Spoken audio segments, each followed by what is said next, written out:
Good afternoon. Welcome everyone to today's Council of the Americas Symposium. I'm Maria Lourdes Gallo, Vice President at the Council of the Americas office in Miami. It's a pleasure to be hosting all of you today. Today's program includes a Bravo leadership conversation with Gavin Patterson, President and Chief Revenue Officer at Salesforce, and will be followed by a panel of distinguished leaders who will discuss the future of work, bridging the skills gap in Latin America. During each session, all of you joining us today will have the opportunity to ask questions to our distinguished speakers. To do so, please use the Q&A box that you see on your screen, and the moderator will read your question. I want to take this opportunity to thank our sponsors and partners of our Symposium and Bravo Leadership Series. Your support and commitment has allowed us to continue to connect and bring tremendous value to the Latin American community during this very challenging year. Many of you have been with us for so many years, so thank you to Bank of America, the AES Corporation, MasterCard, Salesforce, SAP, Softec, Chubb Latin America, Diageo, Greenberg Traurig, our media partners, America's Quarterly, CNN en Español, Financial Times, and our partners at the Inter-American Development Bank. With that, I'd like to introduce our own Susan Segal, President and CEO of the America Society, Council of the Americas, who will begin today's session with Gavin Patterson. Welcome, Susan. Thank you, Maria. It is a pleasure to be moderating today's Bravo Leadership Conversation with Gavin Patterson, President and Chief Revenue Officer at Salesforce. We will cover timely topics ranging from the role of business in society, skills shortages, to long-term business trends. Prior to his current role, Gavin served as Chief Executive of BT Group from 2013 to 2019. He's also a non-executive director at British Airways, the Apax-backed AI Business Factual, and a trustee of the British Museum. How fun is that? So Gavin, welcome, and thank you so much for joining us, actually. I'd like to start by, I'd like to get right into it and ask you what I think is a really important question, particularly for someone in your position. This has been the strangest of years. I think we will all look back and say, we have never seen anything like this, I guess, unless we were alive 100 years ago, but most of us were not. So what are your reflections on the year gone by, and how has Salesforce responded to the pandemic? You're on mute, Gavin. Oh, I'm on mute. I don't think I am. Now you're not. I'm unmuted. It was outside of my control there for a second. Well, thank you for having me, Susan, and I'm delighted to be here.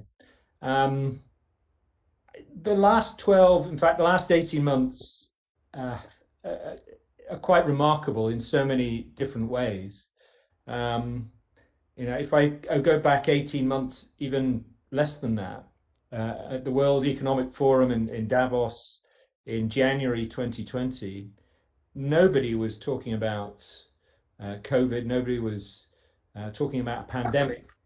And quite frankly, it didn't turn up on the radar, the risk register of the world leaders, the world's politicians, and the people who had the best view of what was going to happen in the world over the next year. And you fast forward over the last 18 months, and the world's been turned upside down. And while in any one day, it doesn't feel as though an awful lot changes, when you look back over a period of time, be that months and certainly years, as we've now passed the 12-month mark, it's just a remarkable change in the way we're working and living and going about life. And in many ways, I think we've all learned that we're more agile, we're more resilient, we're more resourceful. We've been able to keep going in spite of the pandemic lasting an awful lot longer than we thought it would do. For us at Salesforce, if I look back to sort of February last year, our first priority was our own employees, our customers, our communities. How could we help? How could we make sure that everybody could make it through that initial storm? And that involved things like using our supply chain to source PPE, making philanthropic donations to organizations that were most in need. And then it was about pivoting our business and making sure that we had the products and services that were relevant to our customers as they managed their way through the pandemic. So this was things like work.com, which was an application that sits on the Salesforce platform that helps companies and organizations manage the return to the workplace in a safe manner. We spun that up in a matter of days. More recently, Vaccine Cloud, which is now used by over 140 government organizations around the world to manage the deployment of the vaccine in a safe and equitable way. And then if I look and sort of double click on Latin America for a second, we were able to provide some of our products free to healthcare providers. So, BP, which is a community hospital in Sao Paulo, we helped build a COVID information portal there based on volunteering hours and free products is a good example of that. And even today, and this is some new news I wanted to announce today, we've announced that we're donating $500,000 to advance the COVID response and recovery in countries where we've got offices that have been particularly affected, Argentina, Brazil, and Mexico. And this is going to be directed to the most vulnerable people in the population who've been most economically disadvantaged. So all in all, what we've tried to do, Susan, is use the business, use the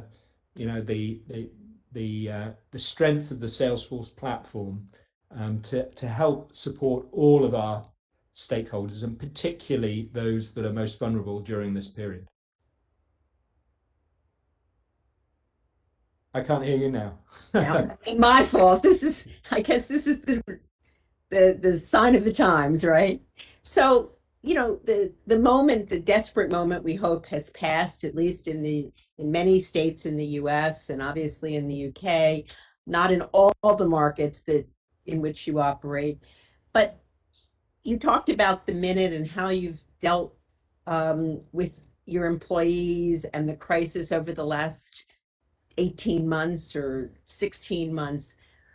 What will remain permanent? What will change, and what do you think will be permanent?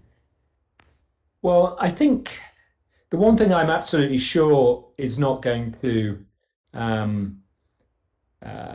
snap back is the importance of digital and the transformation of organizations, businesses, government organizations behind a digital transformation. That digital imperative has become critical.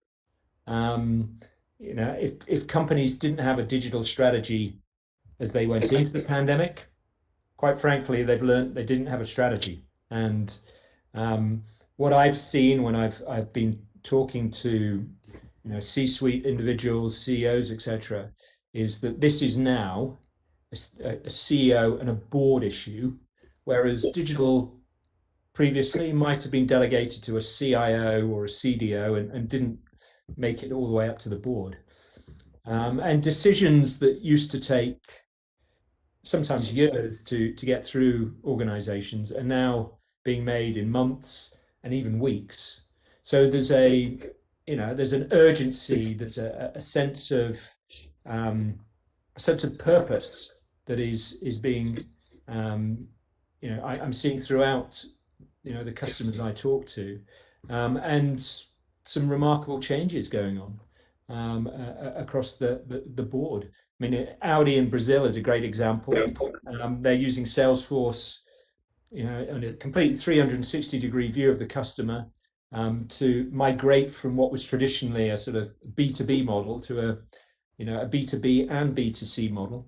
They want a single view of the customer, a single source of truth, and they've used, they've found they had to accelerate that investment through the pandemic. Otherwise, they were going to lose touch with their customers, and their business would have run into trouble. And instead, they find the business is flourishing because they're able to have a direct relationship on an ongoing basis with their customers. It's just one example.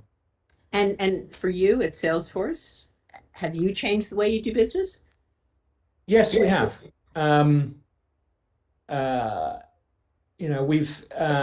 We find ourselves in a position where, the core of our mission, the customer 360, that single source of truth of customers, has become even more relevant now than it has been for all of the last 20 years.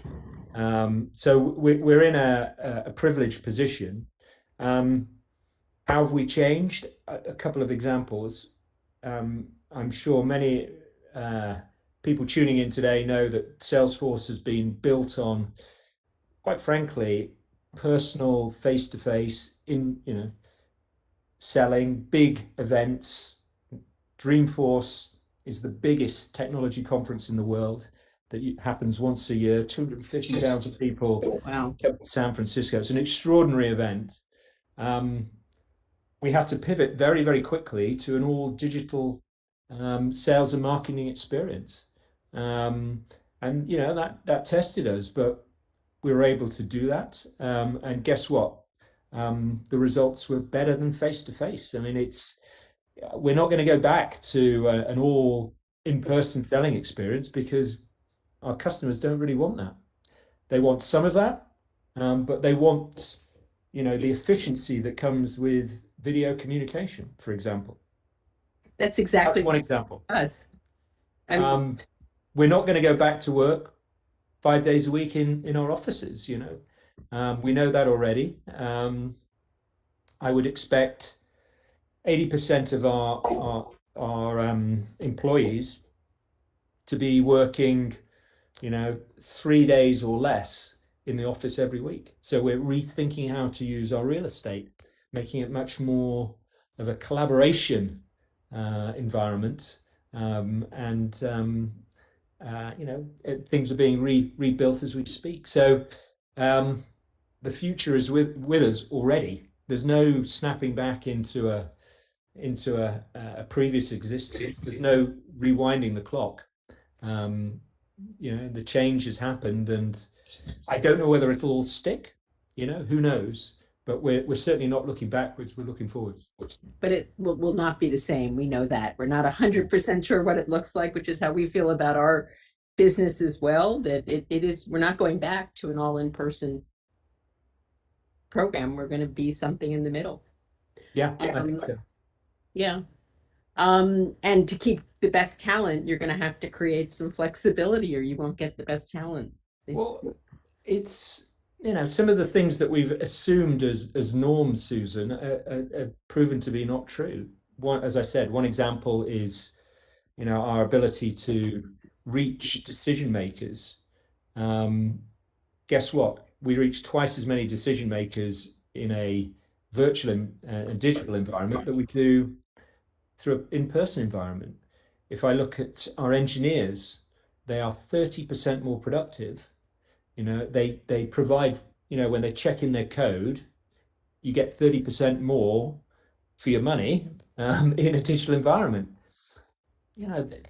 Difficult to turn your back on that. And in many cases, people, they don't want to be completely isolated, but they want the flexibility of being able to work, from home or quite frankly from anywhere, and get the right work-life balance.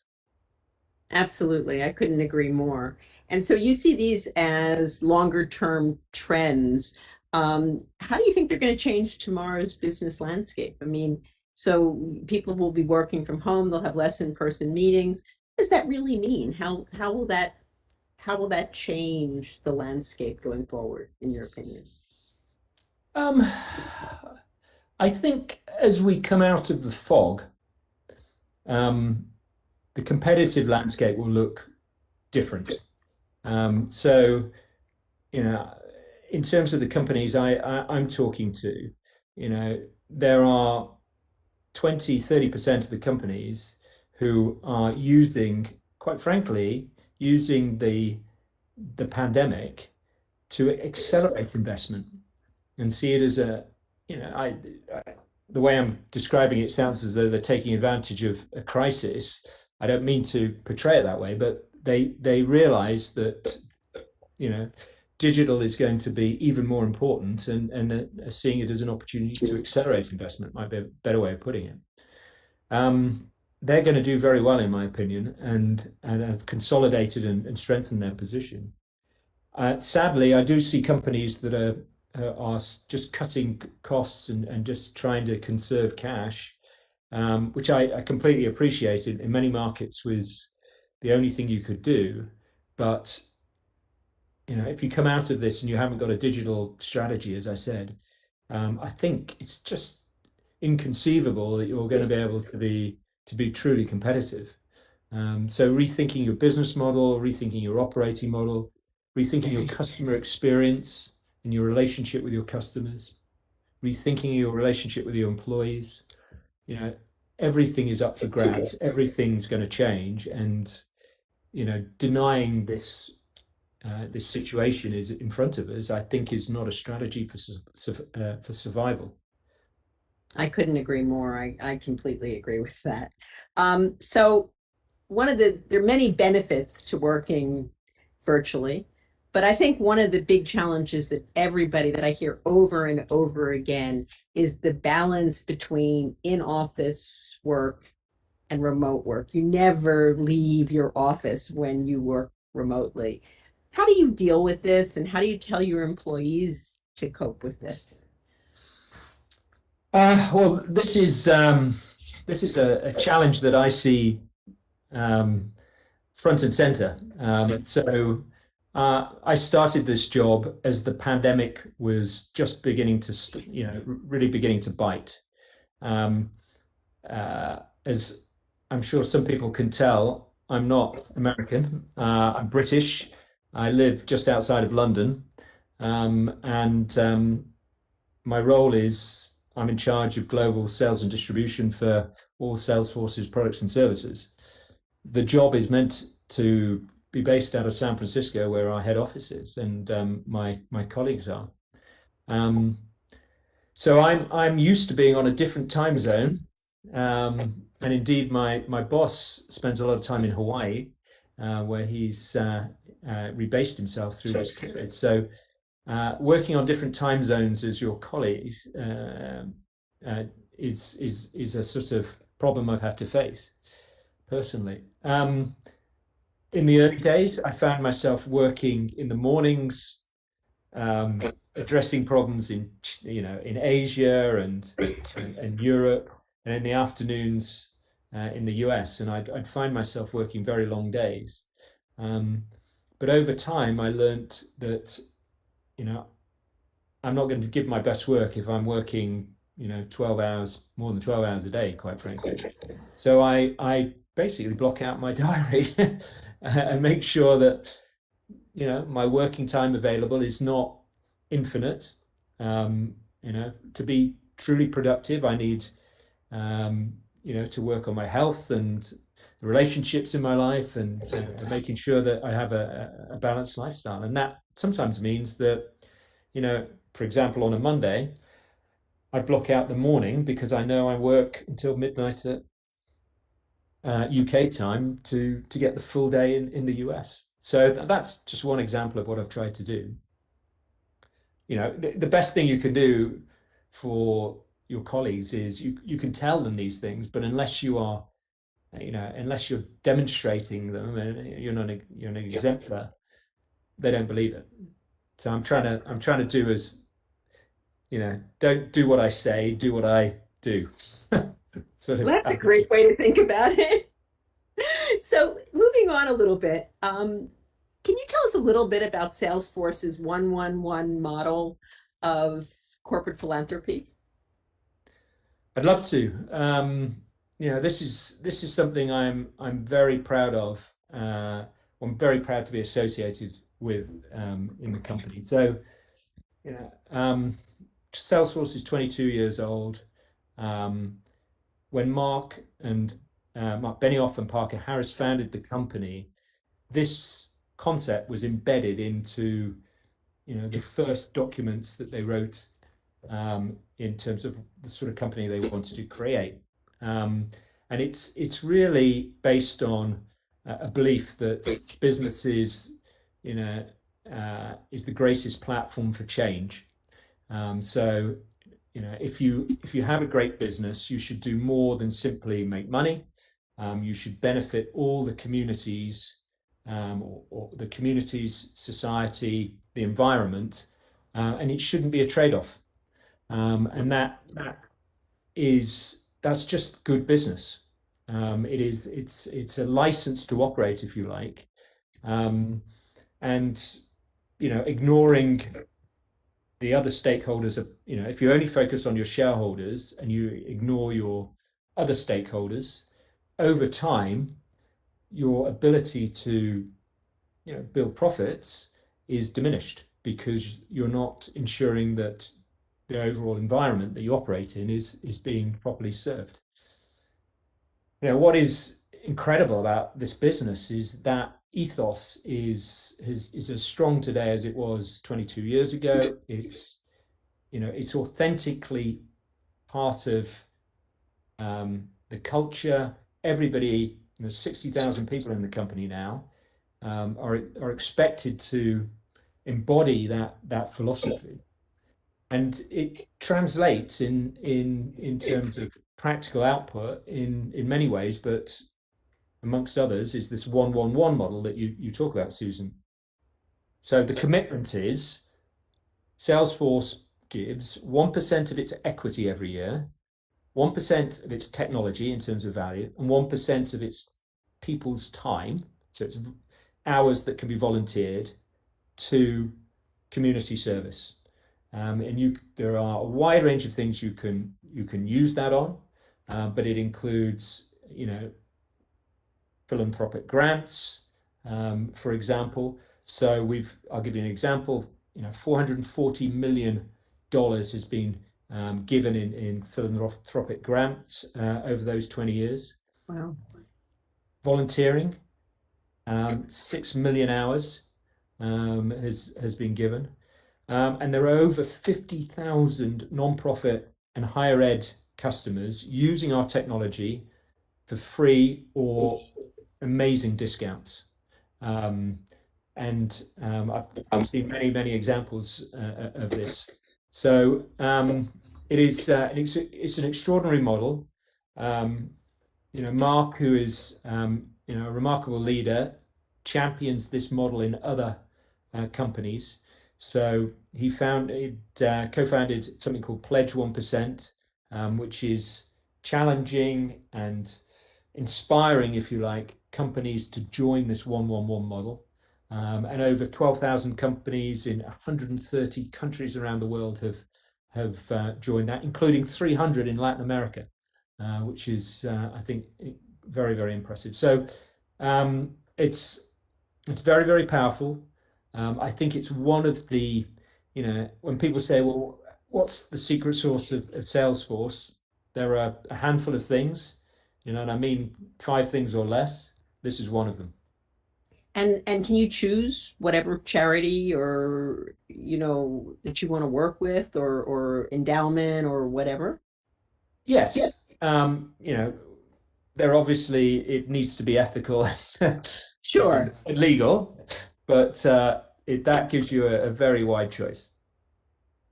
I think that's what's really inspiring too, because it allows people to support charities that are of interest to them and get involved with them.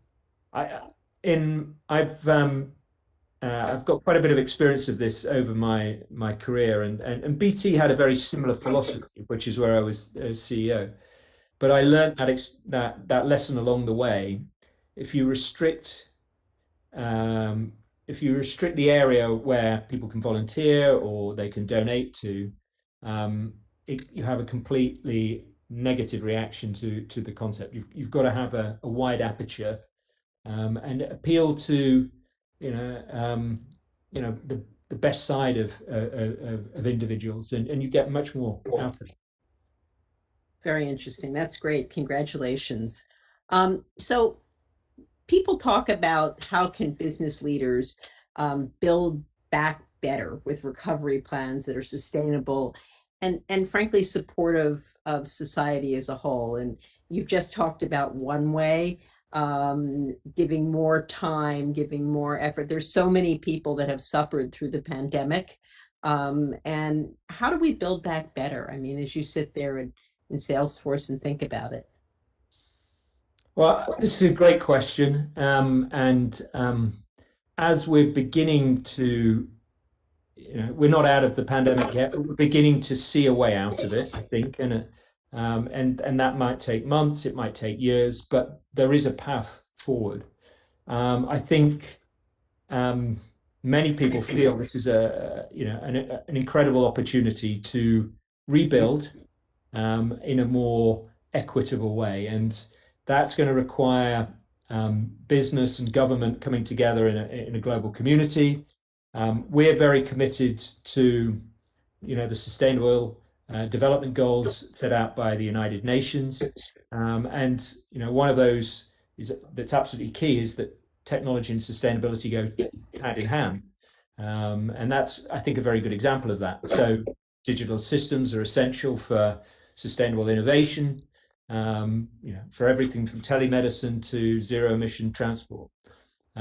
Data management is absolutely critical to make businesses more sustainable.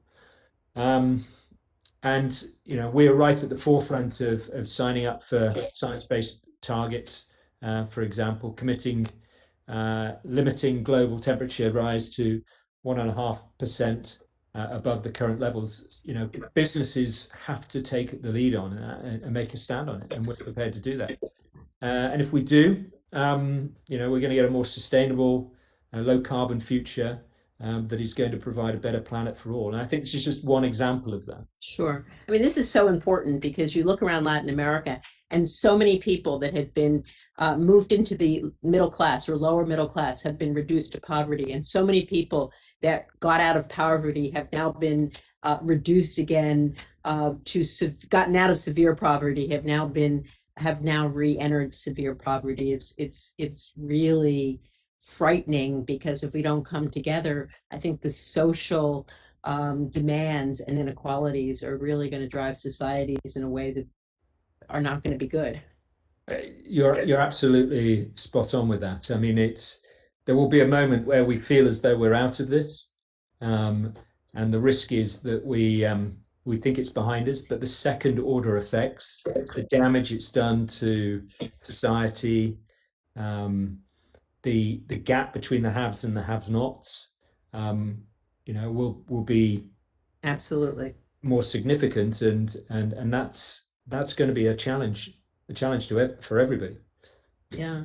Now, we all know that, one last question before we open it up to the broader Q&A. So we know that there are skills shortages pose an extraordinary challenge.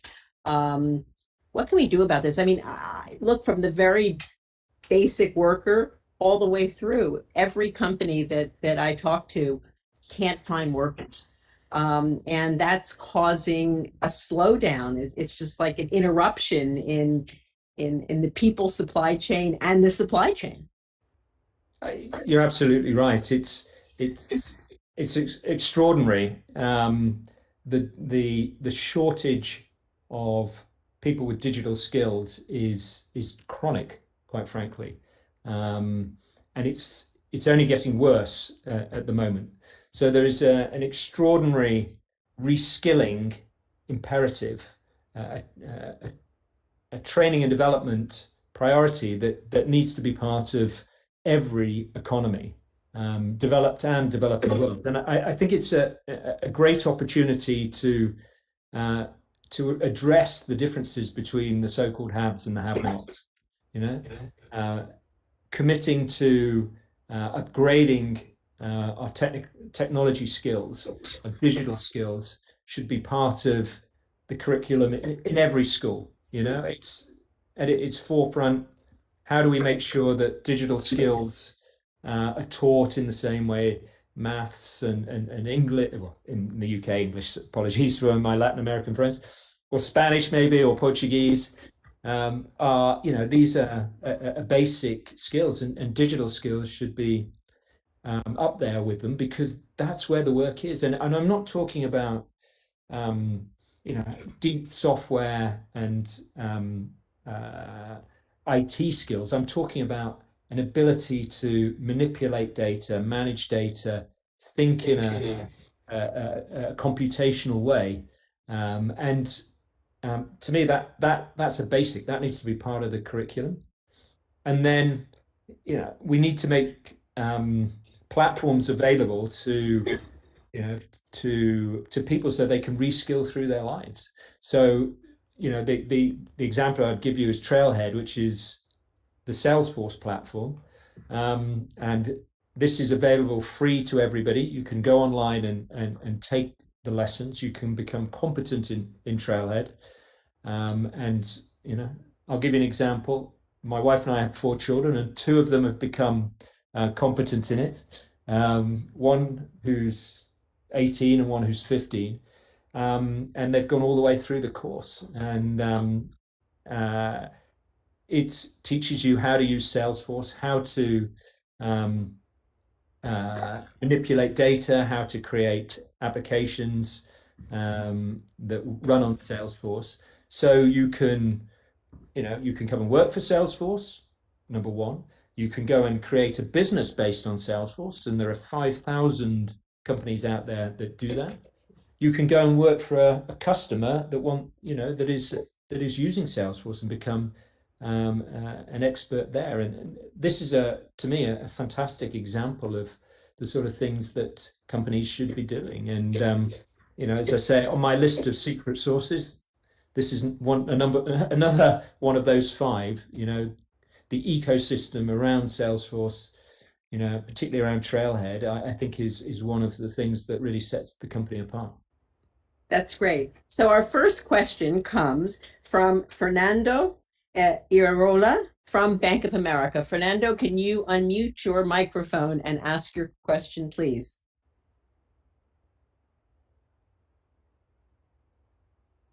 Fernando? Can you hear me? Yes, we can. Thank you. A fascinating conversation. Thank you, Gavin, and thank you, Susan, for the opportunity. And I have actually 2 questions for you, if I may, Gavin. You made a reference to engineers at Salesforce being 30% more productive. And I think one of the challenges these days between getting the balance right in terms of working remotely or working from the office is how to measure productivity and how to drive productivity forward. Can you comment on metrics around productivity that are part of the Salesforce journey to be able to make sure that those investments continue to drive that in the right direction? I can. Obviously, engineering is not my my discipline. Even though I am an engineer, I don't run engineers at Salesforce. What I can say is Salesforce is an extraordinarily numbers-driven organization. One of the things I think has allowed it to perform so well for so long is it's run on real-time dashboards that allow you to see how you are performing right down to the individual. And there are 60,000 people in Salesforce, allowing you to measure performance on an individual basis, on quite frankly on an hourly basis. So you've got great fidelity at being able to drive performance. The metric I was talking about was how much code the engineers are on average checking in on their sort of, I think it's on a bi-weekly basis. So they take a package of work and they work on it remotely, and then they deliver it back into the organization. And what we've discovered is actually we get 30% more code. The quality hasn't suffered, continues to be very high, but we found that on average, and it's there's a distribution of this. It's not everybody, but on average, engineers enjoy the being able to work on their own time schedule, wherever they want to live. They might not want to live in Silicon Valley. They might not want to live in San Francisco, and they want to be able to work in the work patterns that suits them. So, I don't think anybody quite envisaged we would see this, but it's turned out to be one of the things that have surprised us. Now, one thing I ought to emphasize, I certainly don't believe you work completely remotely all of the time, so instead of going into work 5 days a week and having to cope with the commute and finding that actually that somebody's sitting in your desk and all this sort of nonsense, I think those sorts of things will change. I think teams will come together once or twice a week. I think they might, in some instances, have offsites that run for 2 or 3 days on a monthly basis or a quarterly basis. That's certainly what we're doing as a leadership team at Salesforce. And so you get a different dynamic.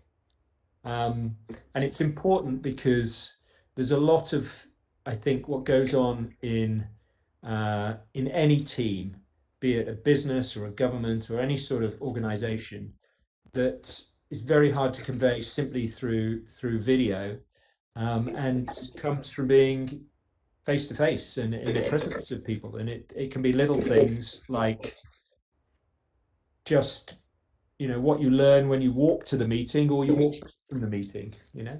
That can be often more important than the content of the meeting. Right. So those are the things you've just got to be alert to. So we have another question from Carlos Herrera. As a global executive, what changes would you expect from the regulatory market perspective for Latin America to position itself in the digital transformation revolution and come out of this pandemic more digital and more technologically savvy? Ooh. Interesting question. I won't profess to be an expert on regulation in Latin America. So let me preface my answer by saying that. What I can say is governments and countries that rethink their economies and put digital right at the center of how people live, govern, learn. I think over a 5 to 10 year basis, will do better. So I know the European scene a wee bit better than Latin America.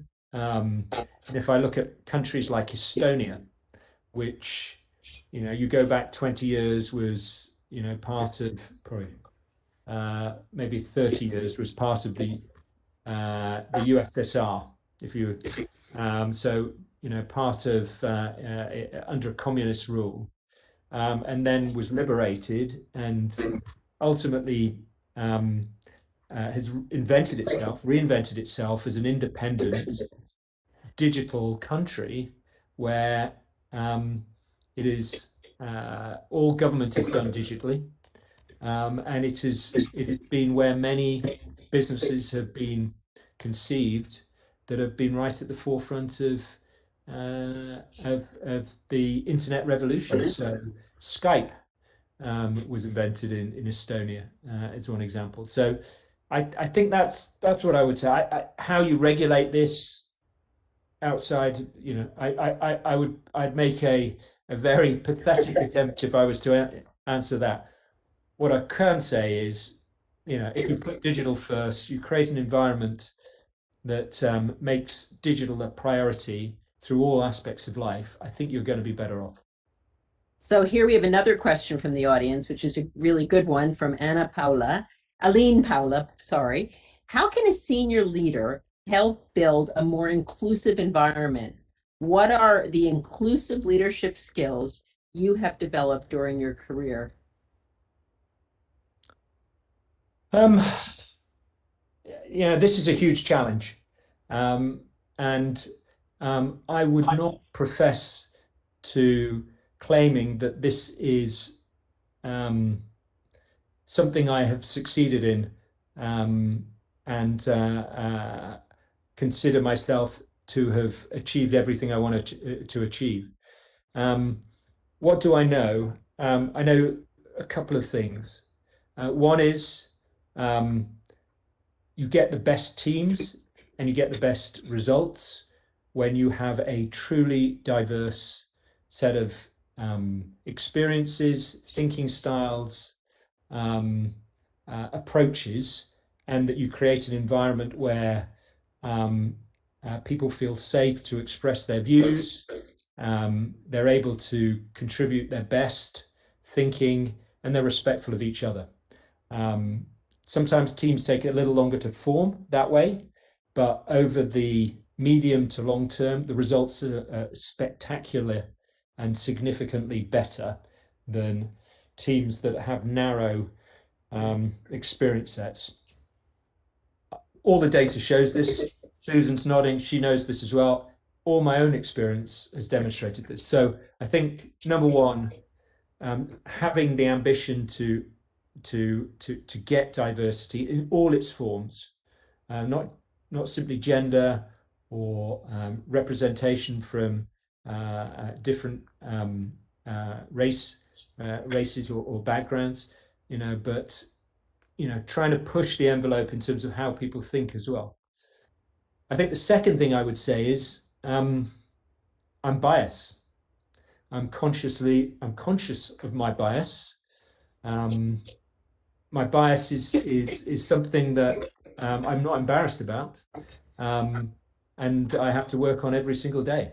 It comes from the experiences I've had, and I look to surround myself with people who are able to counteract that and ensure that it doesn't lead me to make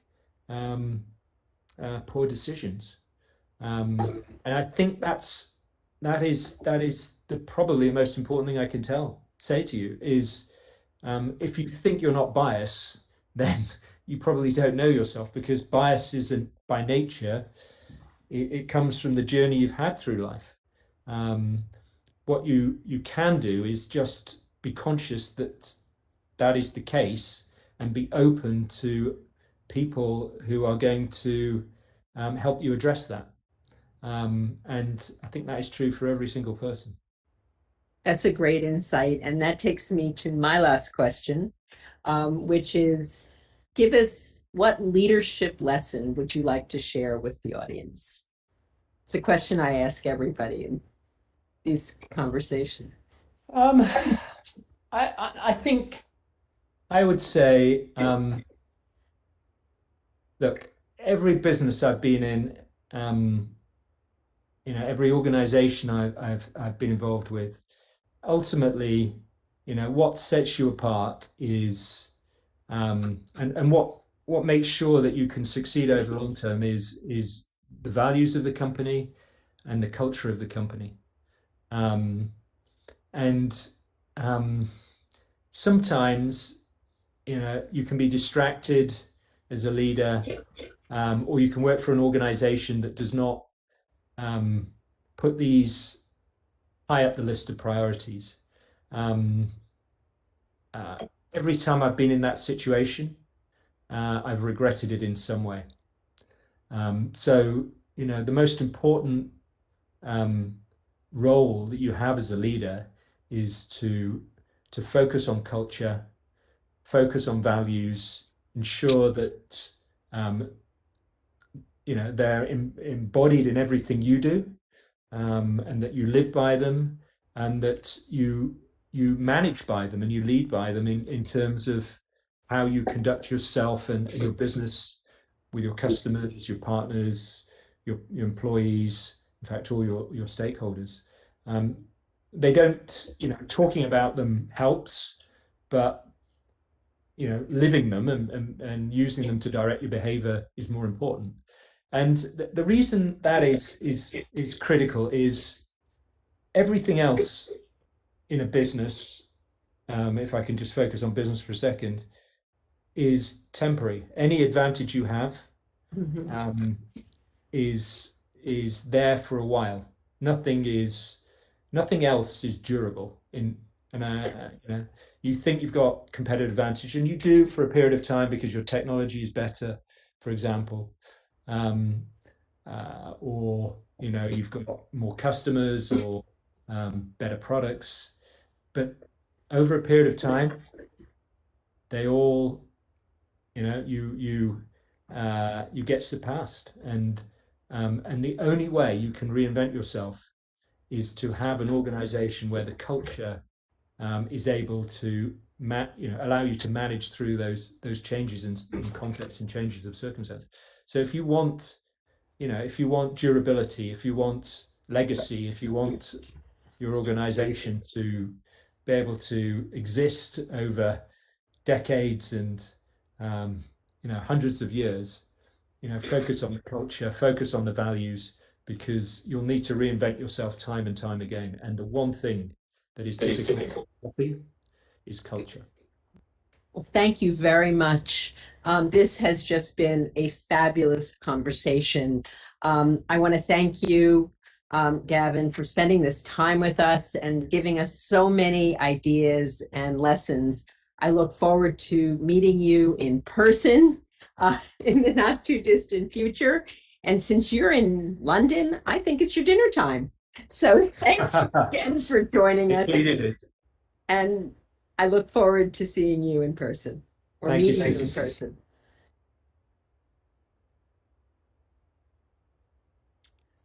Thank you, Susan. Thank you, Gavin. Thanks so much. This has been a really fantastic conversation, so insightful.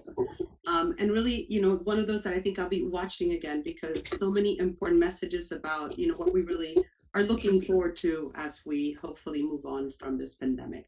So thank you both. Now I would like to introduce the COA, the next part of our program, which is our symposium panel on the future of work, bridging the skills gap in Latin America. And we welcome our speakers, Trish Mendoza, who is Senior Vice President and Chief Human Resource Officer. Sorry, just wanted to make sure we're starting. Trish Mendoza, who's the Senior Vice President and Chief Human Resource Officer at the AES Corporation. Trish unites AES people around the world with creative strategies and tools to ensure every AES person develops to their fullest potential. Driven by data and third-party research, Tish has initiated and driven company-wide transformation to engage AES's global population and take its performance to the next level. Nicole Amaral, and I'm sure I'll say some of these last names incorrectly, is the Skills Transformation Lead for Latin America and the Caribbean at global online learning platform Coursera, where she advises academic institutions, businesses, and governments on skills development strategies and solutions aligned with the future of work. Fernando Jaramillo, Vice President of People at Softec. Fernando joined Softec in 1989 as an intern in Mexico City. I love stories of interns who are still with the same company, when the company had around 100 employees. He's now the VP of People and has been an active participant in the international mergers and acquisitions that Softec has made in China, India, and the US, reaching over 15,000 employees.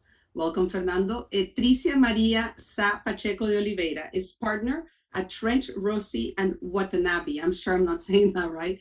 She joined the firm in 2004 and became partner in 2015.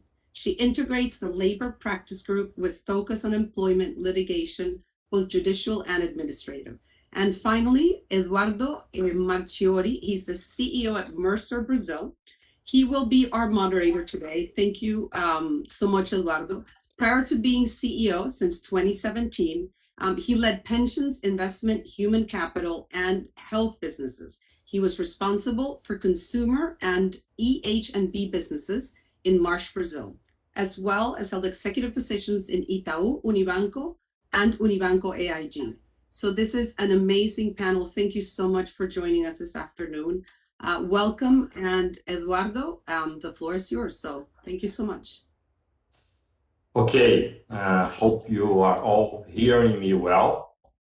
So yes, I just saw someone here agreeing. It's a great pleasure to be here. First of all, I hope you are all safe and well. And second, thanks for the Council of Americas to inviting us, for the bright panelists. It's an honor to be with all of you here representing Mercer. Well, I'm sure we'll have an exciting panel here discussing one of the main challenges ahead, pretty much that is on the mindset of all CEOs, CHROs, the skills gap. Let me start here with some context. A couple of years ago, 3 to 4 years, the World Economic Forum released important papers on the skills gaps and the future of work. They called the attention of Latin America, which we had among other continents the largest, the biggest challenge, and we needed to prepare for the future our current and future working age population with the abilities to adopt new technologies such as IoT, cloud, app-enabled, machine learning, and also on the other part of the equation, the human skill side, which is so important, such as creativity, critical thinking, persuasion, problem solving, along with growth and lifelong learning mindset. So a lot to do, right?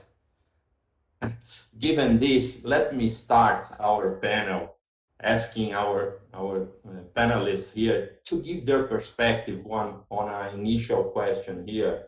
How do they see the situation of the job skills training in Latin America today?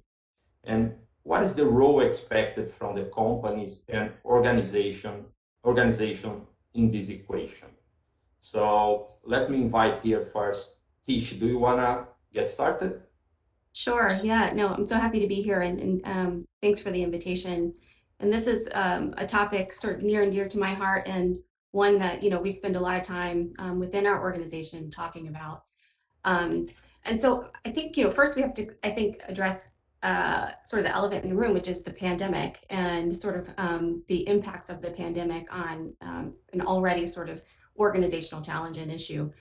And so when we think about digitalization, automation, introduction of new technologies, this isn't new. It's sort of been changing the nature of work for a while, and it's impacting every industry and every sector. However, what we've seen from the pandemic is that it served to accelerate that pace of change. And although you think about acceleration and the adoption of digital capabilities as a good thing, as progress, unfortunately, it's exposed systemic weaknesses in institutions and economies, as well as access to basic infrastructure such as healthcare, internet connectivity and availability. I think we've all experienced that. If you have children at home learning virtually, we've all experienced that. And then in education. And frankly, for me, I'm disappointed to see that there's been a reversal in the progress that we've seen in terms of gender representation in the workforce. And then you add to this the informal workforce in Latin America, and we just see, a widening in these inequalities. So I do think that, organizations have a role to play.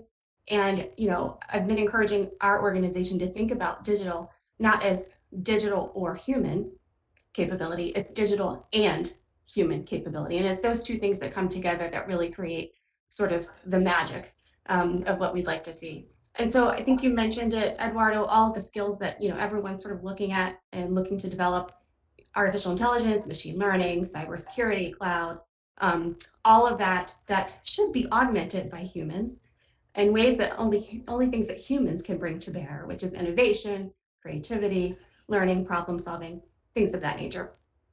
So I do think that there is a coexistence that we need to explore.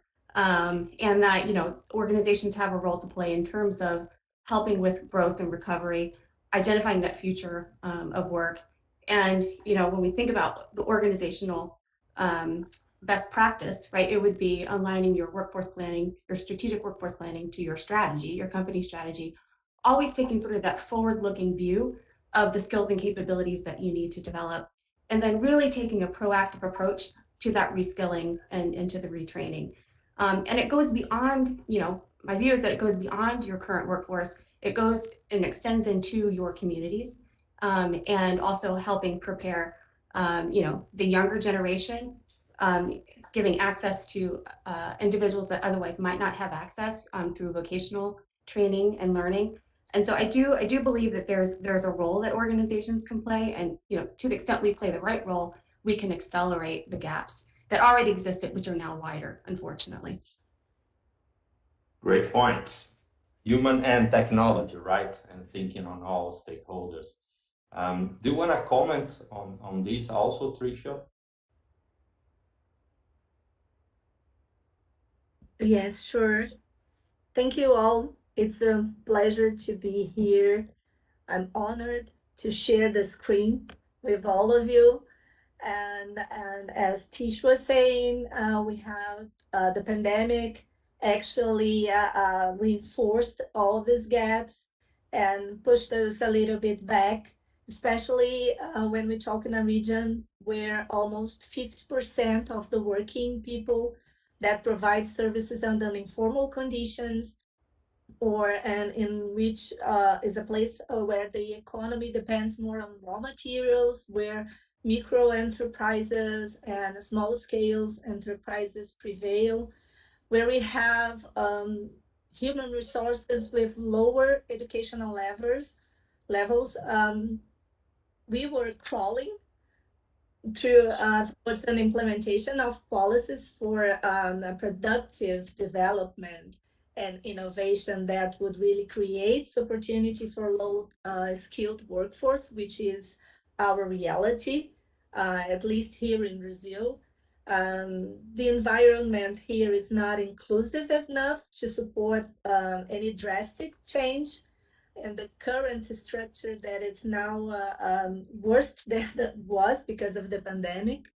And we do, as Tish said, I believe that companies and organizations shall focus in human talent and structures that will embrace the population with lower education, and those who are allocated more on automatic activities, in the sense that it does not demand any creative or critical skills, professionals that have barely access to internet or digital resources. So I believe that the challenge is to identify a structure that will embrace those employees, embrace this population, and should focus in adding value to the automated system to create a more inclusive workforce. And as Tisha said, employees should be engaged in this changes, and all the community as well. And that leads me to the ESG now discussion, that it's not the case here, but the need for the companies, the organizations, to get involved not only to the growth of their workforce, but all the community around them. So that's it. Thanks a lot. And I think you raised a very important point on the informality, the challenge that we have, right? Yeah. What that represented during the pandemic time that we're still facing to really be able to help these people. So thanks a lot. Nicole, inviting you here to provide your perspective. Yeah, sure. Thank you. Thanks for having me and inviting me to this excellent panel and such an important discussion. You noted the WEF research and work on Latin America, and maybe there's a little bit to unpack there. Maybe I can kind of step back and think a little bit big picture too. As you noted, companies have long complained about this skills gap, even pre-pandemic. And actually, many of those employer surveys pointed out really a soft skill or like socio-emotional skill gap to really be job ready, more so than the technical skills gap at that time, although that existed too.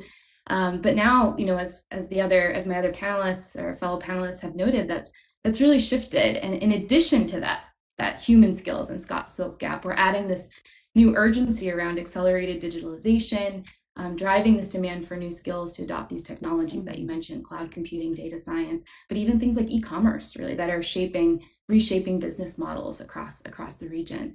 And I guess from Coursera's side, we've sort of seen some of this reflected in the growth on our platform. Last year, we saw globally 30 million new learners join the platform, and a five times increase in those learners that were from businesses using Coursera, and a 9 times increase actually in learners coming through government-sponsored programs. So what's also interesting is that employees were really focused on soft skills. Those who are already employed, coming through businesses, they're learning soft skills like critical thinking and problem solving during the pandemic, while those who found themselves unemployed were much more concentrated in those courses focusing on building digital skills and STEM skills that I think they recognize as well that will be more likely to lead to greater employability.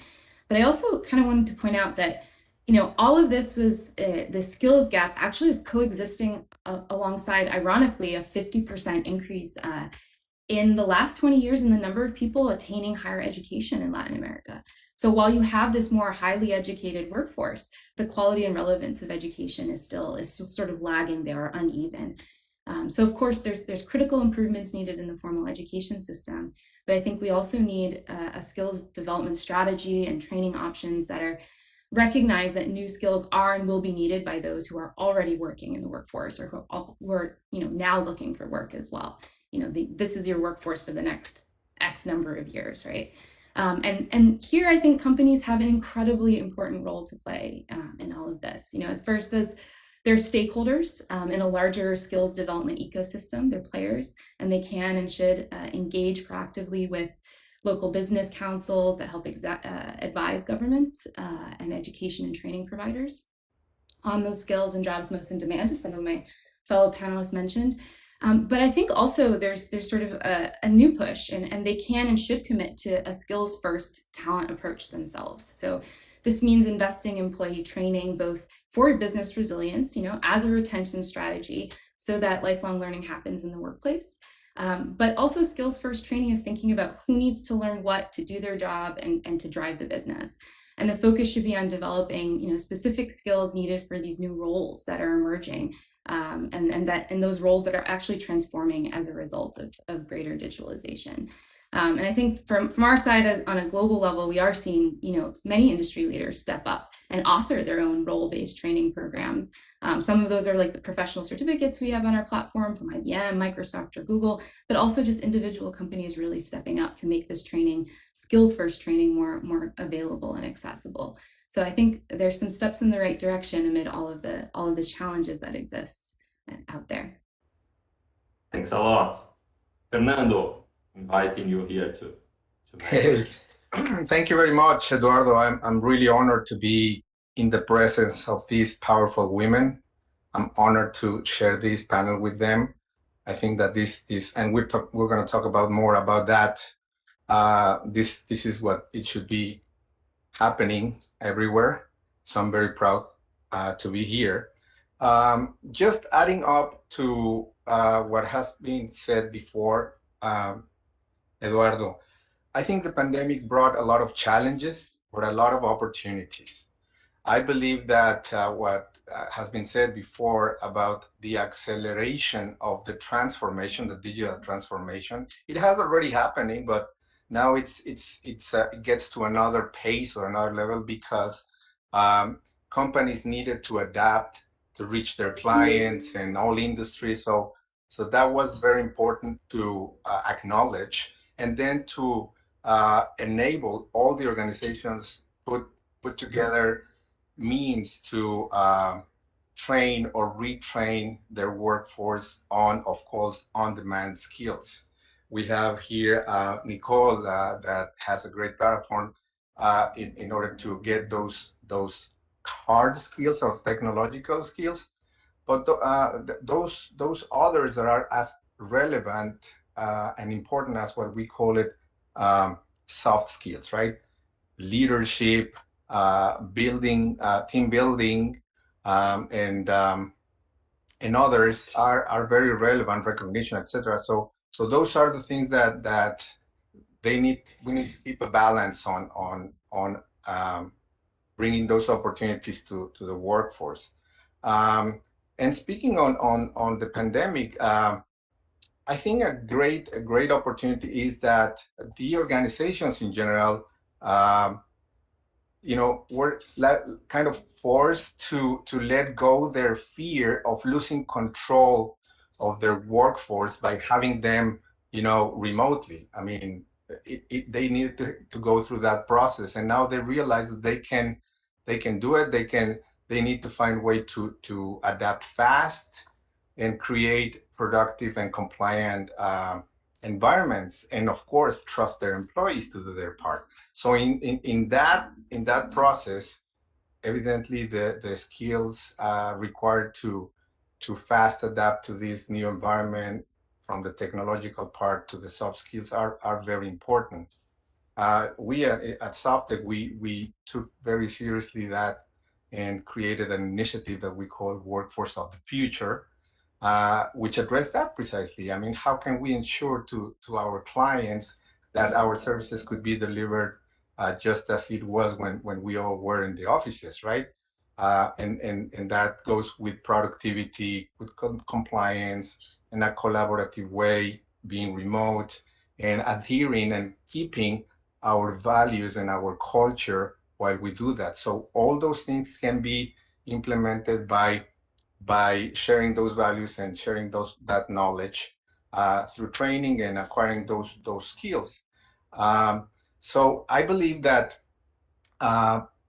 the main contribution, I would say, one of the most important things that the organizations can do is create the right environment for the people to have their best experience and growth. In other words, they need to connect to the purpose of the company and feel that they are an important part of achieving the goals and the vision of the company, and create that environment and tools, training tools, to address the on-demand skills. So they can do it. They can actually create their own path, and we believe very much in creating a self-determined environment when each one of the employees can reach out where they want, aligning to the company vision. So I believe that's one of the main responsibilities in the organizations, in allowing the workforce to acquire those skills that are on demand and in the right environment. Thanks a lot, Fernando. And the things get connected in the end, right? Trust. Correct. Yeah, lots of good points. And I loved what you mentioned, that lots of challenge, but opportunities, right? The way you started here. So I would like to ask each of you a bit on the opportunities. So thinking on the company here you are representing, if you could share a little bit your experience at this moment, or things that you guys have done to face this challenge. So Tish, up to you again. Great. Yeah, I love, Fernando, what you said about connecting to purpose.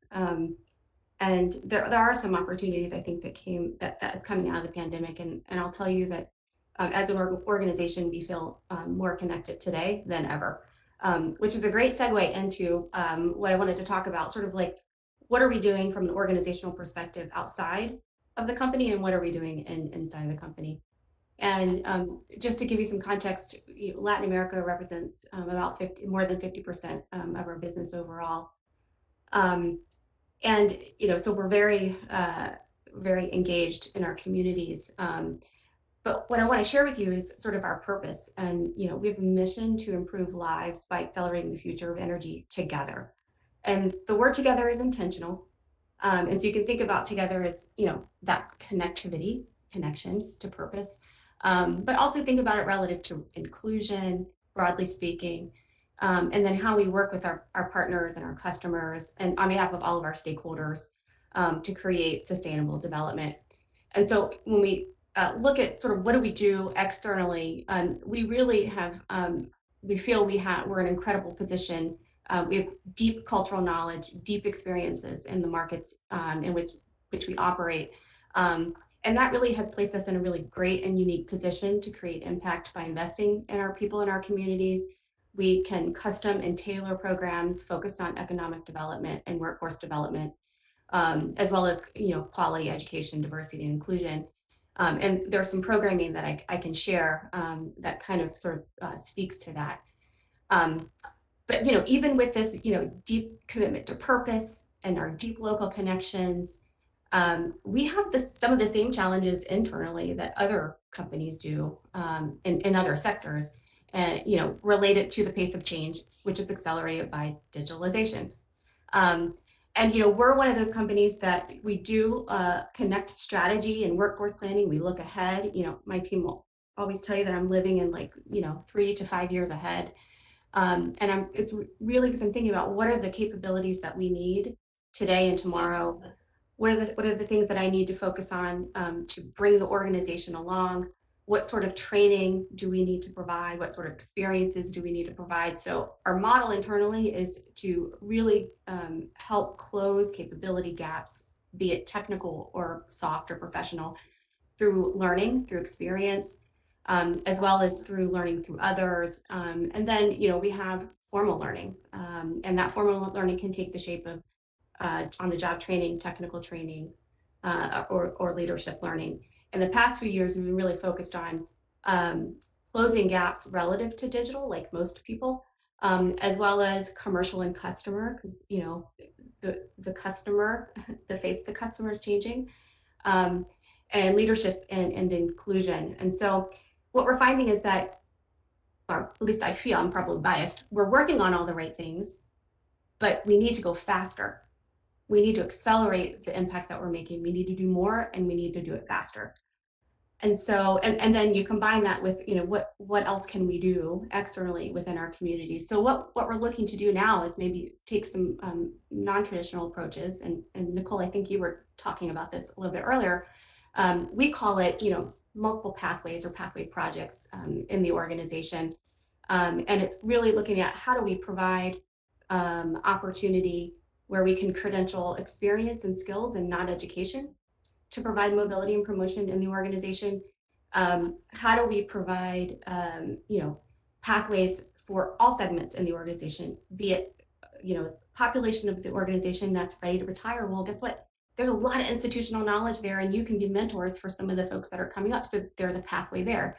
For some of our new joiners, and we have some talent that we recruit in our program called Energy for Talent, and these kids are like, they blow me away. There's the raw talent that they have.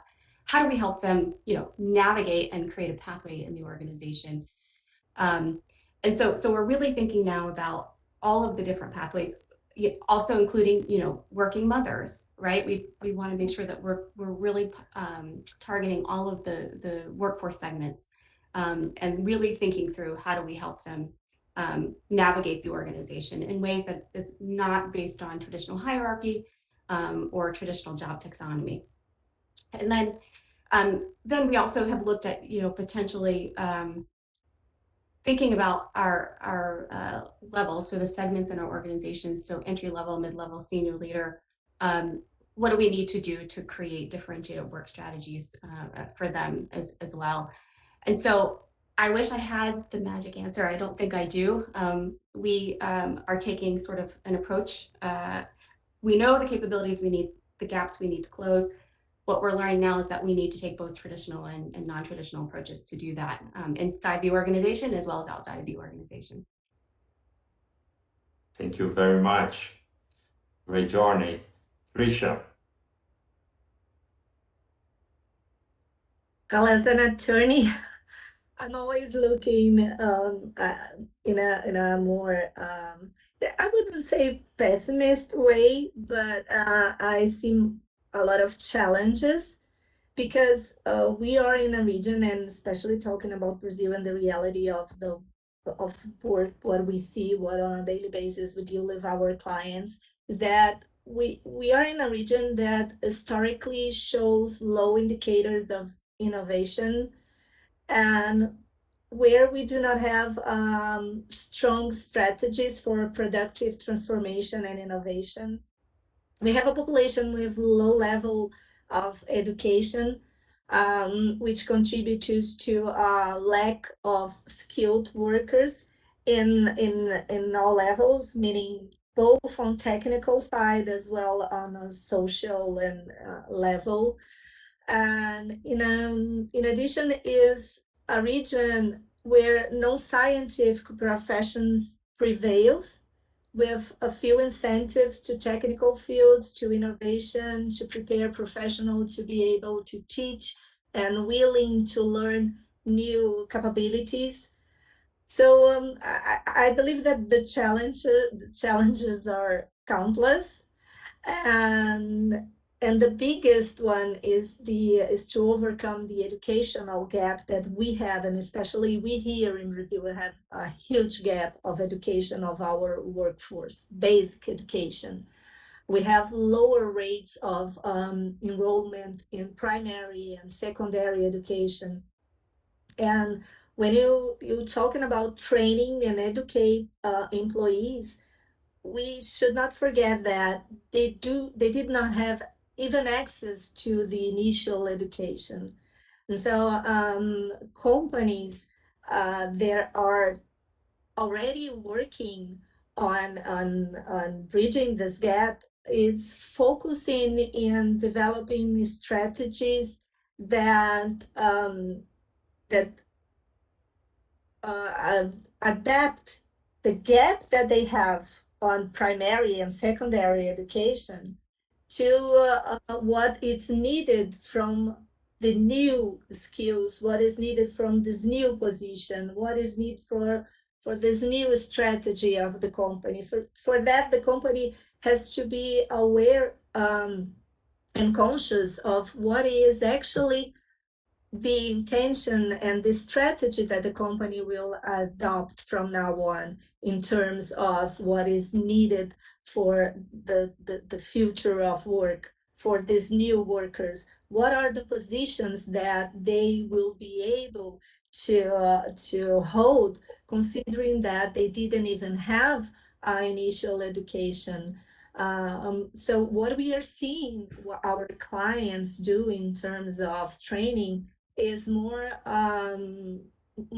on-job trainings and on training skills, training new social skills, training new technical skills, more on internship programs that allow those employees to really work on new positions, new strategies, to learn on a daily basis. And so I think here in Brazil, at least, we have a great challenge, and we have a great gap that it's primarily seen, and it's not the company's problem, because it's social, and a social problem here in Brazil, the lack of education. So the company has the challenge to not only try to introduce this primary education, but also to train in new skills as well. Yeah, and thanks for raising this. Actually, those papers, they cover a lot the importance of the internships, apprenticeships. So it's great to see the progress that Tish was mentioning in terms of the pathways, how they are working with the different segments. At certain extent, we are watching human resources using part of the strategy that marketing had used it to understand the needs and so forth. But in the end, organizations play a very important role, right? We get people that we can pretty much give them an opportunity, and the faster we can do it, the better the society will be. Nicole, do you mind to comment on this a bit on Coursera perspective? Yeah, absolutely. I mean, all of what both the panelists who just spoke before me, Trish and Tish, Trish and Tish just said, I mean, resonates completely with so much of my work every day in Latin America with Coursera, in Brazil in particular. But we work with governments, higher education institutions, and businesses. Like, we're kind of like across this whole skills ecosystem, if you will. And maybe I'll speak to kind of two ways we work. One with businesses, and maybe then one with individuals in particular. But with businesses, kind of maybe playing a little bit on what Tish mentioned, is one of the challenges we really see and we work with companies on is this kind of fragmented talent development that's maybe a little bit less strategic in Latin America than maybe we see in North America, for example. Each unit sort of has their own talent profile. They're operating in silos instead of aligning kind of with overall business priorities. But most of the companies that are coming to us, I mean, most of the ones we work with, they're really coming to Coursera because they are facing increased competition, pressure from digitalization on their business models. So one of the ways we're trying to address this challenge is delivering kind of enterprise-wide learning strategies in partnerships with different business units across the company that can help meet this challenge of digital transformation. And one of the examples I always give is, what good is a really advanced data science team if the insights that they produce can't be acted upon by their management, right, for decisions, or can't even be understood by the rest of the employees and other functions of the company, right? That could, potentially, create value from their work. So one of the ways we're trying to address that is developing these skill sets that are designed to address kind of upskilling and reskilling needs of an entire company. And most of these are kind of in key digital transformation areas like cloud, computing, software development, data analytics. But the difference is that we're kind of thinking about basic digital literacy or data literacy. Let's take the example of data analytics, for example. What's basic data literacy for everybody in the company, all the way up to reskilling employees into roles like a data scientist, right? Or even upskilling in roles that are shifting, like marketing professionals that are really need to leverage data or need to leverage new digital marketing tools, and they just don't know how to do that. And I think this is one way to think about a more holistic, enterprise-wide approach to training that is more inclusive, and that's probably more effective overall. And then the second point, maybe second of three, maybe, is enabling kind of these direct pathways. So another challenge we're working on a lot with governments, but also businesses, is enabling these direct pathways for non-traditional candidates to enter in-demand jobs, especially digital ones, but others as well.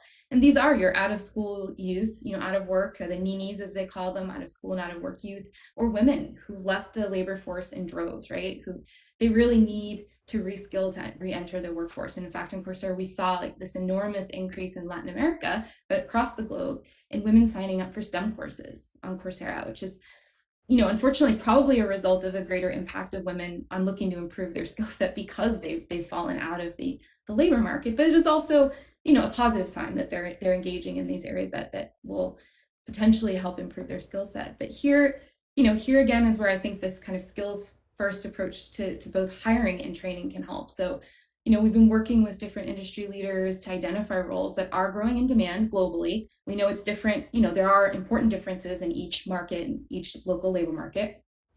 But these are roles, that don't require a college degree, right? That it makes them more accessible. So, we're trying to figure out what is the time it takes somebody who doesn't have a college degree, who maybe doesn't have a background in this particular industry or job, to really be job ready. So we found, that in some cases this can be, 80 to 120 hours of flexible training for an entry-level role in something like sales, like a sales development representative, in project management, or even a data analyst.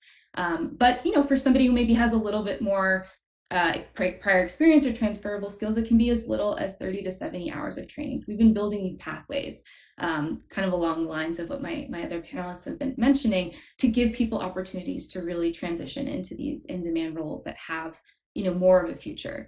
And when we talk about the responsibility of companies, I think by being open to these alternative credentials, by using tools to measure and assess skills rather than simply degrees. Of course, there are always jobs where a degree is kind of a necessary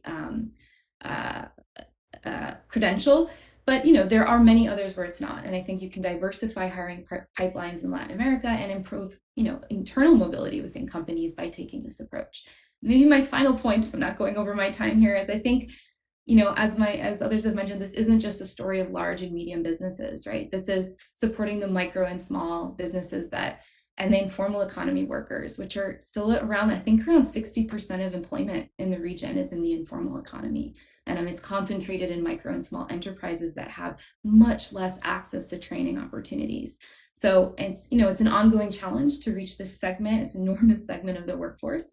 But I think we've also seen increased interest in deploying these kind of more accessible, scalable training opportunities that can help them professionalize and hopefully engage and take advantage of all the opportunities for growth in a digital economy. So. Well, thank you. Great to see technology supporting our people, right? To be more, to be included, and it's definitely a great contribution to our society. Fernando, you have a great responsibility, right? In soft tech, a company in different countries, and so how do you see this? Thank you, Eduardo. No, just piggybacking to what Nicole was saying, it resonates very much what she said about eliminating silos and having a comprehensive and integrated approach with respect to skills development, right? You need to have a model that it doesn't matter if you are in Argentina, in Colombia, in Brazil, Mexico, India, US, Canada, Europe. You always, if you have the same framework and the platforms to develop your skills, I believe that the people find that challenging, and they embrace that environment in order to acquire the skills that are on demand. And that's the other component. You need to communicate properly and efficiently what is that the company is needing in terms of skills from your talent. They need to know first and align it to their own purpose and say, listen, I really want to be a DevOps application developer, a QA tester, or an ERP functionality. So, but they need to know what the company does in order for them to be aspiring to be that, and then have the infrastructure to make it happen. So, from that perspective, we're working in global organizations that allow that to happen for our headcount. What we have seen, Eduardo, is that for clients, being a service, a technology service provider, we see the struggle from our clients, right? Some of them more, some of them less, in keeping up with the pace of change, with the pace of transformation. So sometimes they try to do it by themselves. Sometimes they delegate some functions to companies like us. And now the challenge is ours, right? So with respect to people, that creates a very challenging situation, because the talent is scarce. Those skills need to be developed, and then you start to, under quote, fight for the same talent, and then that has, of course, it's to the people advantage, because they now have options to choose, but it creates some artificial situations, or I don't know if that's the right word, but the new situations. For example, I'm going to give you an example. In Argentina or in Mexico, some companies are offering salaries indexed in dollars, because they are in need of the talent. So they are very aggressive, and many of the times it's not even a local company. It's a company probably from the US or elsewhere. So that creates pressure, very much pressure to the organizations, because now you need to create strategies to protect your talent, to shield them for external forces. And one very critical tool is for the talent to see in the company that they can get more than just additional compensation. I mean, that's relevant, evidently, but it's not the only motivator, right? And particularly, as they say, in with complex tasks, motivator is not necessarily money, but autonomy or purpose. And so if you create that environment where they can see that they can do it internally, then at least you are protecting your talent, retaining them with different strategies. But that's, for example, the technological part. The soft skills or the skills, the human skills are also very important to develop, particularly now in a hybrid environment. So we have been doing a lot of initiatives around that are being articulated in a hybrid environment by using VR tools or remote learning. And for wellness, for example, we created what we call a program that is called Wellness Dias, which was a way to connect with everyone in the morning and do something around wellness. And that the pandemic gave us the opportunity to then connect to the 15,000 employees, if when possible. I mean, they are on the same time zones, etc. So it's open. So in a weird way, we were able to connect more to people that we didn't used to connect as much. So those things, and our CEO, who is Blanca Treviño, and she is very, very people contact oriented. She struggled, of course, in this environment. So she created a way to communicate with different groups of people by an initiative that she called unmute sessions. This situation that happened in Zoom meetings and WebEx meetings where you start speaking and say, "Oh, you're on mute." Well, we took advantage of that and said, well, let's create the unmute sessions. Then so there are get-togethers with the CEO. Sometimes people express their happiness to connect directly with her. So as I said at the beginning, you can see the glass empty or the glass half full, right? Half empty or half full. There are challenges, definitely, but there's a lot of opportunities that the companies can take advantage and make sure that their talent are well taken care of to protect and then be able to attract more. Thank you, Fernando. You raised the point of communication, which is very important. We have lots of studies and lots of data here regarding mental health and anxiety in people. So we can never forget that it's about human beings, about people. So the more we communicate with them, what are the roles, what is the pathway to get there, the better people feel more confident. And we already trained these people, so it's much easier to those that have our culture to be trained on some specific skills than attracting. And in the end, it's at certain point said that we have so many open positions, and sometimes we don't have people to occupy us. They were not developed in STEAMs or other skills as Trisha, Tish, and Nicole was mentioning. So let me here move to another point that at certain extent all of you mentioned, and Tish mentioned this, and it's a great comment on the most vulnerable or diverse, right? So can you share your thoughts on this, Tish? Sure. And this is when I miss being in person, because I have so many thoughts and comments from everything that's been said in this last segment. And one thing that really struck me is sort of the connection that organizations need to make with their people and really establish sort of the role and the purpose of an organization. And so it just really what Fernando, what you said just really made me think about, it's about the role and the purpose of an organization. And I know this is not an ESG discussion, but it's, going from shareholder to stakeholder and meaning it, and really sort of capturing purpose for people.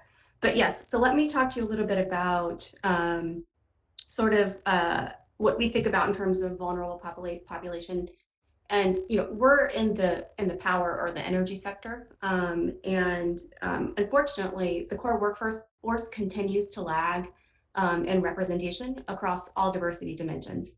And so in the U.S., that would include race and ethnicity, as well as other, outside of the U.S., and in particular gender. So not a surprise probably to anyone, any of my fellow panelists or anyone on this call. But what we are seeing is that STEM is a core today is a core competency and will continue to be a core competency for our sector. And when we look at underrepresented groups and women relative to STEM, and that overall talent pool, they really make up a very small portion of that talent pool.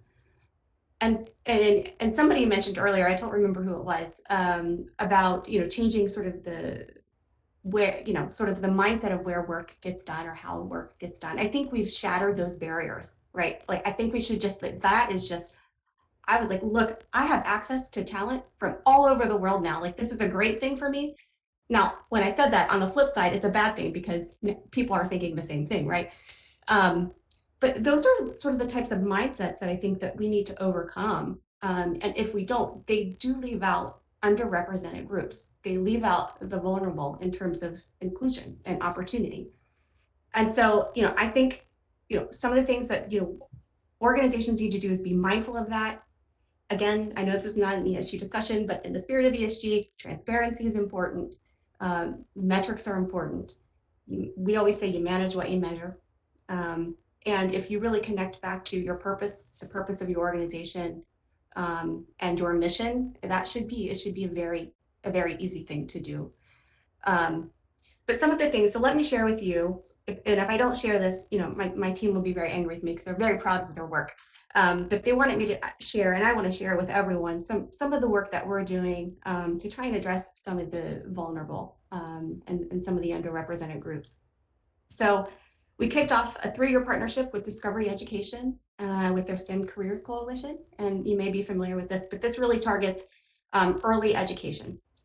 So we partner with Discovery, our people, and we've been able to empower and connect our employee resource groups with Discovery to create curriculum that also gives them sort of, Micah, my colleague says, it's the inside out. It's we're going inside out. And so it really empowers our own people to feel like a sense of belonging and community, but really gets at sort of this broader sort of issue, right? The social issue, which is access to STEM education.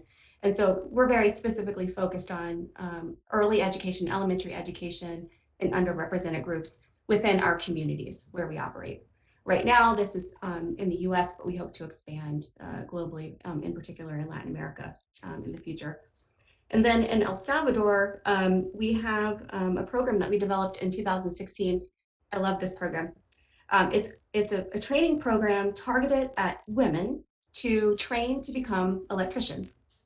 And so they desire to be electricians. We work with associations to develop the training and the curriculum. And to date, we've taught 17 courses to 412 women, and over half have been certified as electrical technicians. These are women who were not part of the formal workforce before this training. And then in Colombia, we launched a program called Mujeres con Energía, and that was 6 years ago to hire women across operations and maintenance in our hydro generation power plants, which again is mostly made up, the talent pool is mostly made up of males. And so this is very specifically to develop female talent in a sector that's largely underrepresented by women. And so we've recruited over 100 women, and we also have recruited women to construct solar power plants in Colombia. And then finally, just this last year, we've had a real opportunity to kind of think about the impact of COVID within all of our communities. And, if it's our mission to improve lives, then, what are the things that we need to do? And I can't remember, maybe Nicole, it was you who mentioned sort of, some of the entrepreneurs that have been really impacted. And so as a practice, we look to hire locally, but we really ramped up our efforts in Central America to really partner with entrepreneurs to ensure that we're helping to stimulate the local economy. And in El Salvador and in Panama, we've earmarked over 500 local positions for construction of renewable projects. And so it takes a lot of, like, this doesn't happen just, I mean, it takes a lot of effort, a lot of dedication. And again, I think it, just if I can sum up where I started, it has to line up and align directly to your purpose, your reason for existing as an organization. Thank you. Now it's not only your team that is proud, it's all of us. And great to see that it's helping to reduce the gender gap, which we have to do it. And unfortunately, well, we participate in this chapter in the World Economic Forum, and still a lot to do, right? So thanks. Great to see it. Tricia. Well, I don't know, here in Brazil, we have a lot of vulnerable population, and the vulnerable population represents the majority of the population that are working under an informal basis or not even had access to any work. And many of them barely have access to internet. Digital skill is far from being a reality.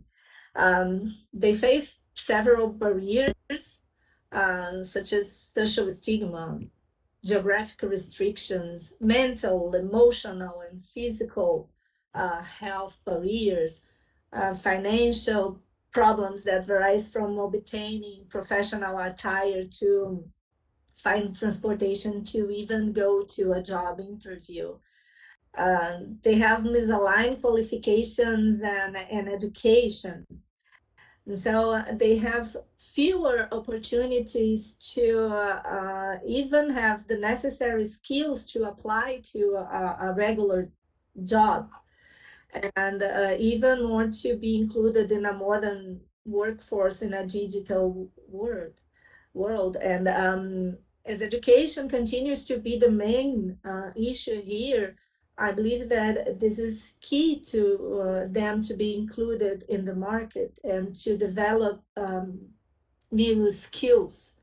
And of course, that we know that companies wouldn't be able to fill this gap and to do it alone. So maybe what we are seeing is a type of coalition between companies or companies and governments to address this gap and to allow this population to have access to a more proper education and to have access to a first job, to develop a skill or even a new skill. And we've seen this, that it's been done through actually a hands-on, real work, real world. So what our firm, for instance, is doing for underrepresented community, as we participate in a coalition called, it's related to first job and to support Black people to have access to college and to have access to English classes. And we provide them an internship program of 1 to 2 months. It's like a summer job. And we commit in this coalition to hire them as trainees for a period, for them to have access, and for the law firms to also provide them with digital access, computers, iPads, tablets, whatever, for them to have access to study to new skills. And I don't believe that companies alone will be able to fill all this gap,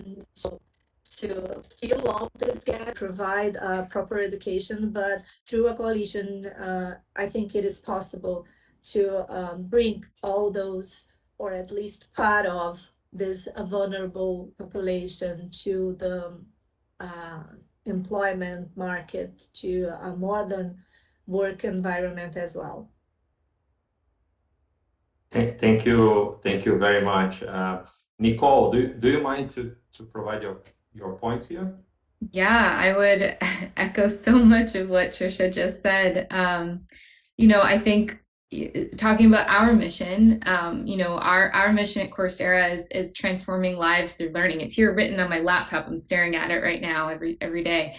But you know, I think your question is so important because there's a real danger in digitalization exacerbating the inequality and actually deepening the digital divide in the region, right? If we don't put this focus on inclusion, and I think as Coursera, you know, we are, I think, doing a lot to try to meet, you know, certain populations at where they are to some extent, right? We're trying to quantify, you know, and optimize the pathways and make them more accessible to, you know, into jobs that have a future. However, you know, what I think we really need, as Trisha said, is you need public-private partnerships to really close this skills gap for the most vulnerable. You know, as a training provider, we have to partner with governments and with nonprofits on the ground. These populations need holistic supports, right? That are critical for them to access the training, to stay engaged, to address needs like childcare or family care responsibilities that they have. You know, in additional kind of last mile supports like mentoring and job search support, and as Trisha mentioned, internet connectivity. You know, all of these things allow this population to really access training like we have on Coursera, for example, but it's not sufficient, right? You need these public-private partnerships to really provide this holistic package of supports, of which training is one piece of it. You know, and I think we're trying to partner with many of these organizations to provide these supports on the ground. But I also wanted to make one last point about connectivity and kind of this digital divide. I find myself, you know, I'm coming from a background before Coursera in international development, where I worked for World Bank and the Inter-American Development Bank. I worked a lot on these challenges as well from the perspective of vulnerable populations. And I find that, you know, being in Coursera now, we're offering these incredible opportunities for online and blended learning that actually provide the flexibility, the modularity that many of these vulnerable populations actually need for their reality. But the connectivity, the access to devices as one of many challenges means that they actually have less access to a solution that may be, you know, very impactful for this population in particular. You know, so I think solving this connectivity challenge, providing greater access to different types of learning, online, blended, and training options that are flexible and scalable is part of bridging this digital divide. I think actually being able to learn online is to some degree part of these lifelong learning skills that everyone is going to need moving forward. So, you know, I find myself in this chicken and egg issue with online learning, but I think it's part of this push, and I think we need to partner with governments, with different types of institutions to really overcome this challenge so that these populations can be part of, you know, the opportunities that digitalization is providing and not just get left further and further behind. And that includes learning as well. Thank you a lot, Fernando.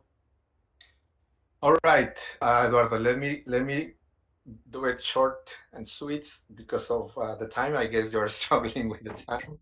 I'm going to say two things. One is these corporate social responsibility programs are not just a nice advertising stuff to do. It really connects to the people outside and inside to really know why the company is doing what they do. Why is very important. So having the opportunity to give back to the community, it is crucial, and it's a great talent attraction magnet. In SoftTech, what we're doing is it's a program that we call CodeLedge. CodeLedge is an initiative that started in 2017 with the idea to provide basic technological training for about 5 months to underprivileged young people in how to use a computer, learn to code, basic English, so they could address the technological needs of their communities. In addition, we assisted them in finding job opportunities based on the acquired skills. So this was implemented or has been implemented so far. It continues. in Mexico, Colombia, and Argentina. And so far, we are very proud of the successful contribution to the society. 500 of the participants got jobs, and they continued their professional education. And this is very, very, very important. 56% of participants engaged in a workforce within the 90 days after they completed their program, which represented 70% increase in their respective family income. So this is just one example of the many programs that we have in place. Just leave it that way. We have one of the best advocates for the inclusion and diversity, which is Blanca, our CEO, and she says always, talent has no gender, right? It doesn't. I mean, it doesn't have that bias, and diversity is much more than a gender gap. Thank you, Fernando, and great to see the inspiration when it comes from CEO. I have a challenge for us here. I want to make a last question and still open for Q&A. So I will please ask all of you to be very brief here and say final words here, thinking ahead in 10 years, what should we expect? Go ahead, Tish, please. So I'll go fast. So look, I'm optimistic. Digitalization and the pace of change is not going to change, right? It's going to continue to move forward, right? So I think that we need to look at that as an opportunity versus a threat or a challenge. Connect it with social responsibility, as you so eloquently said, Fernando. And so I'm optimistic. When we look at our sector, the net new jobs that we'll add by moving from fossil to renewables is tremendous. So how do we engage people to keep them ahead and to keep them, to bring them along, to be able to benefit from that opportunity. But I'm optimistic, and I can just tell you from experience, particularly in Latin America, most of our mobility internally comes from Latin America. Our talent comes from Latin America, and again, when we think about pathways, there's just a wonderful opportunity. So I'm going to close on an optimistic note. Thank you very much, Tricia. Well, as Tisha said at the beginning, the pandemic accelerated a little bit there's new changes and the strategics of the companies, and companies had to adapt fast to new realities, to new services lines, to new forms of providing services. And so I believe that we have already taken the step. And I believe that we will be in a more solid and a more inclusive and sustainable world in the next 10 years. Thank you very much. Nicole? Yeah, sure. I think 10 years is a long time, and I definitely need a crystal ball to see the future, but I'm also optimistic, and I'm optimistic about the increased protagonism and openness I see on the part of employers to kind of train, and train and hire based on skills, to look within, to be more open to hiring different profiles, non-traditional profiles of workers into their companies. So I know we still have a long way to go. But I think if we can continue this focus and shift to skills, that this will provide the potential to kind of enable lifelong learning and enable greater inclusion, and I hope we can sustain that momentum as a region. Thank you very much, Fernando. I am not only optimistic, but enthusiastic and energetic of the future. I see that in very, very with a lot of emotion. So what I would say to organizations, the management, and focus on develop skills and competences around flexibility, adaptability, and collaboration. If you focus on that, then we don't know what's going to happen in 10 years, but for sure you're going to be better prepared. And for the people, focus on value creation and have a product mindset, short cycles.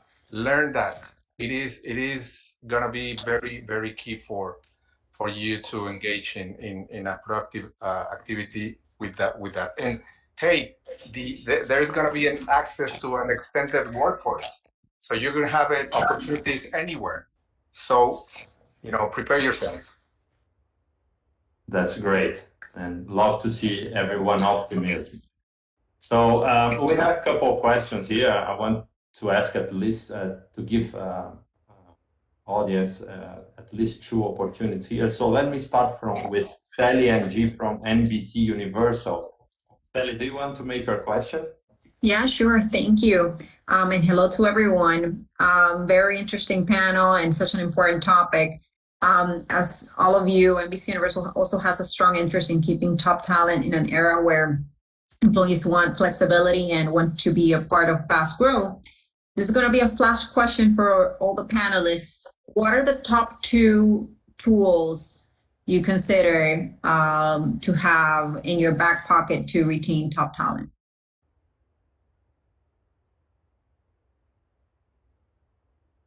Who wants to get started? Purpose. Purpose and opportunity. I would say maximize their experience and align the purpose with their growth. I would say allow opportunities for self-directed learning and growth. I would say recognition and opportunity.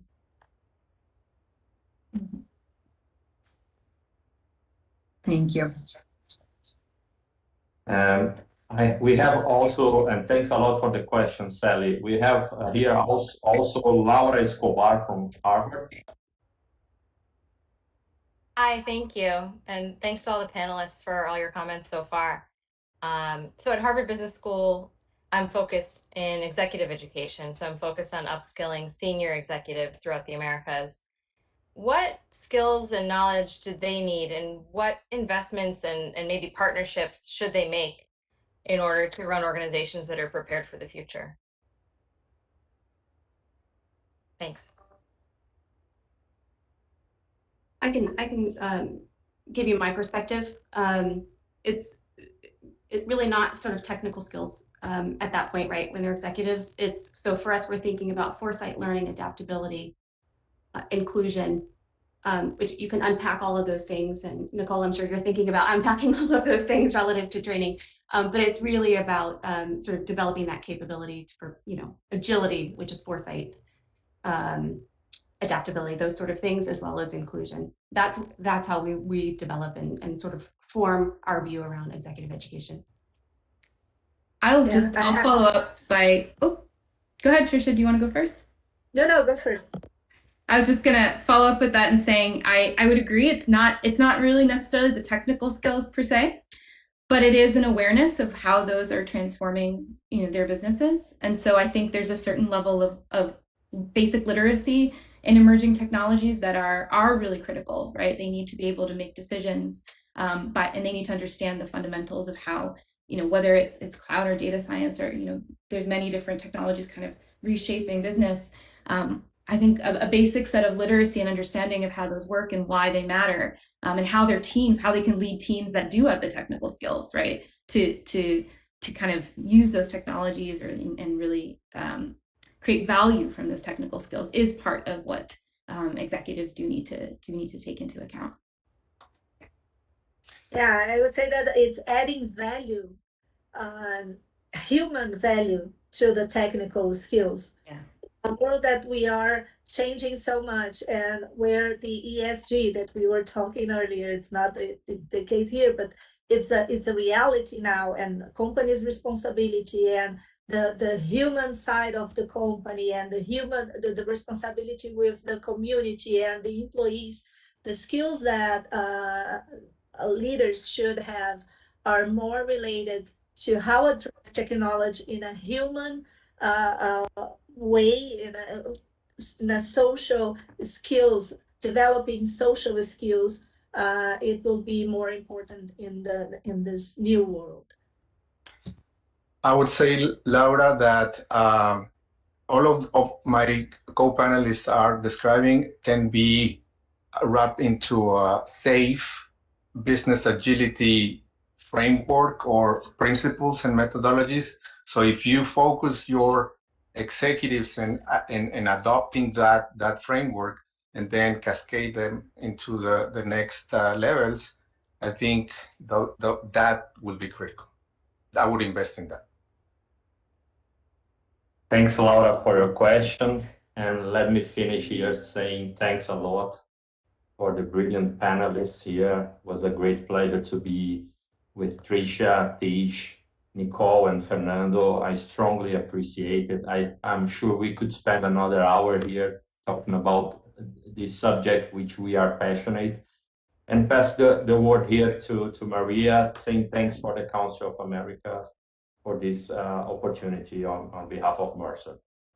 Eduardo, thank you so much. Like you say, I think we could have easily done another hour. And I have to say thank you, Tish. I haven't seen you in about 1.5 years. Look forward to seeing you in person again. Nicole, Fernando, and Tricia, hopefully meeting you in person. Thank you so much. This is such an important topic. We do over 300 programs a year, and we hear about this, right? About the skills gap almost on every time. So thank you so much. This is available on our website, which is as-coa.org. So for anybody who wants to relive it, I know I will be rewatching it again. You can join us again. Thank you, everyone. Please stay well and join us again in the future. Thank you. Thank you. Thank you. Bye-bye. Bye-bye. Bye-bye. Take care. Stay well.